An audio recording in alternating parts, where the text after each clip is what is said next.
problema, merong sagot na kay saya.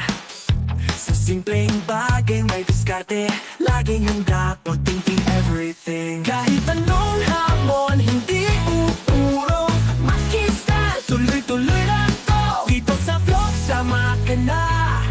Abot ang pangarap, basta pwede ka. Maski TV ka na nag-akiray, pag-thinking everything, walang imposible. Sa channel, ikaw ay inspired, kaya natin to. Ayan, magandang araw guys. Ito ang ating pangalawang ginawa ngayong araw na to. Isang Lagerman yan na double burner. Ayan, yung square ang patungan. Ayan. So ang problema nito guys, kita nyo naman, butas yung kanyang patungan ng burner, yung pinakambar niya. Ayan, so namang problema si customer dahil nalalaglag yung kanyang burner. So ayan, so baklasin natin muna yung dalawang tornilyo magkabila. Ayan, para susukatan natin kung meron pa tayong available dyan na patungan, yung pinakambar. Ayan. So ayan, tatanggalin natin naman yung yung umahawak sa kanya dun sa tubo. Ang pinakang bracket niya na maliit na bracket, para matanggal natin ng buo yung pinakambar na sira. At para kasi kailangan natin sukatan yan. Iba-iba kasi yung haba niyan. So sana meron ako dyan na medyo available na ganyan, o kaya remedyohan na lang natin kasi mahirap maghanap niyan. Ayan, so mahaba yung kanya. So meron pa ako stock dyan. So ito. So ang problema naman ito guys, yung butas niya hindi sentro. Pag ginamit natin yan, tagilid yung burner, nakalamang sa kanan, magkabila. So ang ginawa ko dyan ay binutasan ko ng panibago. So yan, okay lang naman yan, walang problema yan. Basta importante nakasentro. At medyo pininturahan ko na lang yan para medyo tumagal naman para sa kalawang. So ayan, sasalpak na natin. Yan, so kung paano natin tinanggal, syempre ganun din natin na ibabalik yan. Kung wala kasing stock ng ganyan, mahirap yung maglatero. Wala pong nabibili niyan. Walang nabibili na bar, yung pinakampatungan.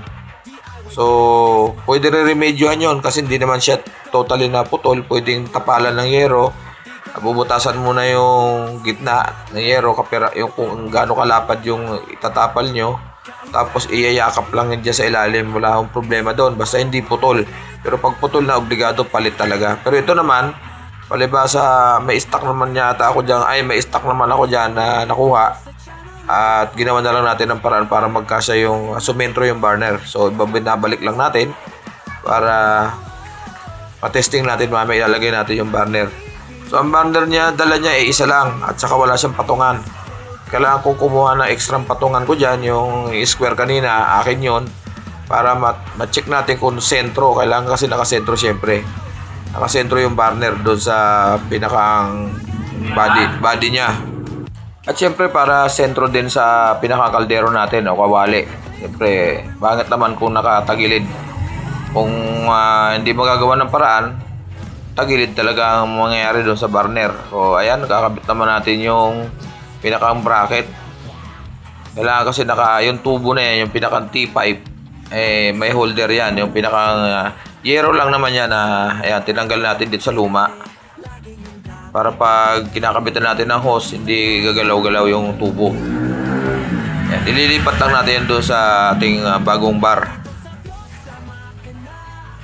Ayan, so standby lang at kakabit lang natin yan. So kung magdi-DIY kayo, kung yung mga naputol na, lalo yung mga naputol na bar, yung patungan, maobliga kayong maghanap sa junk shop ng kasukat kasi iba-iba ang haba niyan. Tsaka yung butas, makakuha ka ng sakto gaya niyan, sakto ang haba niyan. Ang problema naman yung sentro ng burner. So nagbago ako ng butas. Obligadong bubutasan mo siya ng tama, isisentro mo siya. Siyempre para hindi rin masagwa. Pero kung mga butas lang yung gitna, lumaki lang yung butas, siyempre gagalaw-galaw yung burner natin. So pwede na yung tapalan lang. Pwede tapalan lang ng yero. Kung depende sa laki ng butas na bulok, pwedeng mga 2 inches, 3 inches, tapos iuup lang natin, iyayakap lang natin yan dyan sa pinakambar na yan. Tapos siyempre lalagyan natin ng butas muna para sentro. Mas madali isentro yun dahil iyayakap mo lang. Testing muna, lagay muna yung burner. Pagkatapos, pag sentro na, saka natin iuup sa ilalim. Marami na akong upload niyan guys. May mga upload ako niyan, mga... Kaya lang, medyo matagal-tagal na yun. Mga siguro, magto 2 years na. Hanapin nyo lang sa aking mga videos na na-upload. So, ayan na. Alagay ko na yung burner. Isisentro natin yung pinakang air mixer. Diyan yung inahawakan ko sa kaliwa. Yung may relos na kamay ko. Kailangan kasi nakaayos yung control ng hangin yan. Dahil pag hindi natin sinentro at nakabalagbag, mahirapan tayo mag-adjust. Maiipit kasi yan ng burner. So, ayan, sa sentro lang natin. Ayan, nahirapan ako mag-sentro. Tapos, lalagyan natin ng pin. Laging dapat may pin yan. Ayan, meron din ako mga upload yan sa short video ko, yung paggawa ng pin na DIY, yung alambre lang. So, isa lang ang burner na dala ni customer. May reserba ako dyan sa loob. At yun, nakakabit muna pansamantala para matesting natin yung dalawa. Ayun, tinataktak ko yun, nasa sulok ako yun. Kasi may mga kalawang, pero importante mapagana natin. Nabubulol si Matski. Inuubo ako guys, kaya ganito boses ko. Ayan, so tinatanggal lang natin yung mga bara. Kasi pag may bara yan dyan, yung pinakang pipe at may mga nakaharang, didilaw po yung apoy. So yan, sinigurado ko na wala nang nakaharang dyan. So yan, second hand lang yan. At ganoon din syempre paglagay, si sentro lang natin. Ayan. Medyo masikip na konti dahil medyo malaki yung pinakang nakausling sa burner para pumasok sa butas ay second hand. Yung akin kasi malaki yung niya pero hindi ko nalilagyan ng lock dahil pan-testing lang naman at mamaya papakita natin sa customer yan pag dumating na. So ayan, kukunin natin naman yung siyempre yung tangke natin tsaka yung may kasamang hose.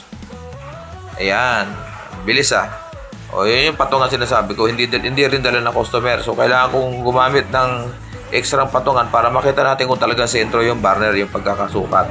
Although sinukat ko na kanina yan. Ayan, testing. Ayan, so yung pagkaka-adjust ko ng hangin kanina tama na, kaya hindi yan madilaw. So blue yung apoy. Ayan, medyo maliwanag lang kaya hindi nyo kita, pero kulay blue yung apoy niyan. Yun ang magandang apoy. Yung tawag nating blue flame. So, ayan, yung lagay natin yung knob. Testing. Ayun. So, pag ganyan guys, nakikita nyo, kulay blue ang apoy niyan. Maliwanag lang, kaya hindi natin nakikita. Tsaka yung patungan ko na ginamit, maliit ang butas niya. Kung papapansin nyo, halos sakto lang sa burner. Yung kanya kasi maluwag. So, may allowance siya na konti. So, ito yung luma. Ayan, kita nyo. Halos maputol na. Ayan. So, ginawa natin ng paraan para magamit yung La Germania na double burner. Mahal kasi yung ganyan klase. Ito yung mga lumang La Germania na matitibay. Kaso lang syempre, yero lang naman kasi yung patungan na yan, yung pinakambar. Mabubulok talaga yan pag lagi natatapunan ng mga sabaw, mga linuluto natin na masabaw na matatapon dyan sa may bar at simple kakalawangin. So kaya pininturahan ko yung kinabit ko na spare natin para medyo tumagal-tagal naman ng konti. At bibili na natin ang customer na hanggat maaari huwag matatapunan kasi yero lang yan. Ayan.